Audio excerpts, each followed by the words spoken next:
আসসালামু আলাইকুম। আজকের ইউনিক রেসিপিতে আপনাদের সবাইকে স্বাগত জানাচ্ছি। আজকে হচ্ছে কাশ্মীরি ভাপা পিঠার রেসিপি করব। তো আপনারা কেউ খেয়েছেন কিনা এই পিঠা আমি ঠিক জানি না। যদি এখনো না খেয়ে থাকেন তাহলে এইভাবে একবার বানিয়ে খাবেন। অনেক মজার একটা পিঠা। তো আমি এখানে নিয়ে নিচ্ছি পোলাওয়ের চালের গুঁড়া। এই ২ কাপ পোলাওর চালের গুঁড়া। তারপরে এই ২ কাপ নিচ্ছি আতপ চালের গুঁড়া। চাইলে কিন্তু এখানে পুরোটাই পোলাওর চালের গুঁড়া দিয়ে করা যাবে। পরিমাণ মতো লবণ দিয়ে দিলাম। একদম নরমাল ভাপা পিঠার মতোই প্রসেস। তো এই যে এখানে লবণ দিয়ে একটু শুকনো উপকরণ নেড়ে এটা দুধ দিয়ে মেখে নিব। এমনি তো পানি দিয়ে মাখা হয় সাধারণত। এটা মেখে নিচ্ছি দুধ দিয়ে। তো দুধ দিয়ে এই যে এভাবেই যতটুকু প্রয়োজন হয় ততটুকু দিয়ে এরকম করে মেখে নিতে হবে।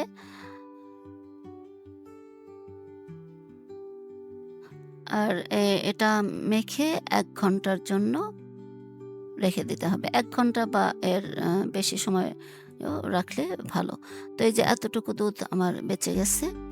এখন এটাকে আমি ঢেকে রেখে দিব ১ ঘন্টার জন্য। আমি ১ ঘন্টাই রেখেছিলাম। তো এটার পুরটা একটু অন্যরকম হবে। খিরসা দিব ভিতরে। আমি আগে থেকেই খিরসা করে নিয়েছি।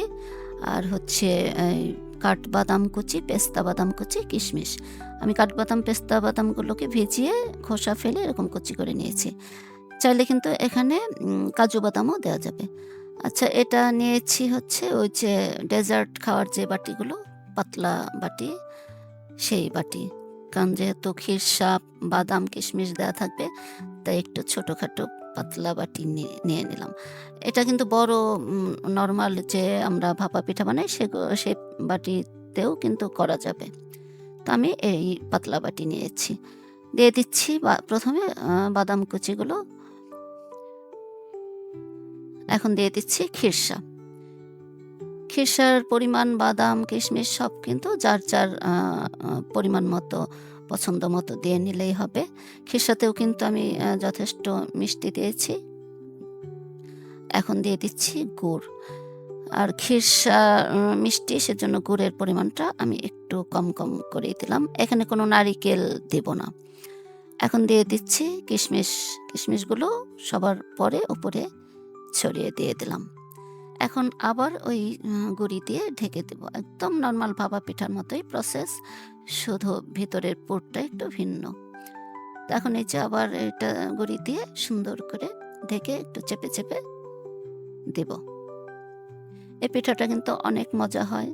এই শীতে চাইলে আপনারা কিন্তু একবার ট্রাই করতে পারেন।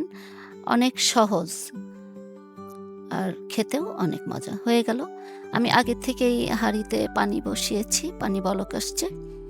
এখন ওই যে ভাপা পিঠার প্রসেসেই কাপড় দিয়ে ঢেকে এটা বসিয়ে দেব। যেহেতু এটা একটা পাতলা বাটি আর তাছাড়া ধরারও ব্যবস্থা নেই, সেজন্য আমি একটা কাঁটা চামচ দিয়ে এরকম করে আলগা করে বাটিটা তুলে নেব। সাবধানে করতে হবে, হাতে যেন ভাপ না লাগে। তো এই যে এখন আবার ওই কাপড়টা দিয়ে ঢেকে তারপর ঢাকনা দিয়ে ভাপে বসিয়ে দিলাম। এই তো দেখি কি অবস্থা। এই তো হয়ে গেছে, একটা পিঠা হয়ে গেল। তো এই অবস্থায় কিন্তু একটু দেখে নিতে হয় যে হয়েছে কিনা। না হলে কিন্তু নরম থাকবে। যখন পিঠাটা হয়ে যাবে তখন কিন্তু শক্ত হয়ে যায় আটার এটা। এখন চামচ দিয়ে আমি এটা তুলে নিলাম। এই যে প্লেটে উঠিয়ে নিয়েছি, দেখতে এরকম হয়েছে। তো আমি আরও একটা পিঠা এই ভাপে বসিয়ে দিচ্ছি। একদমই সেম প্রসেস, নরমাল ভাপা পিঠার মতোই। আবার ওই কাপড়টা দিয়ে ঢেকে দিলাম। কাপড়টা একটু আমি ছোট নিয়েছি, কারণ বাইরে আবার চুলার পড়তে পারে, সেজন্য। তো এটাও হয়ে গিয়েছে। এরকম করে আমি সবগুলো পিঠা বানিয়ে নিয়েছি।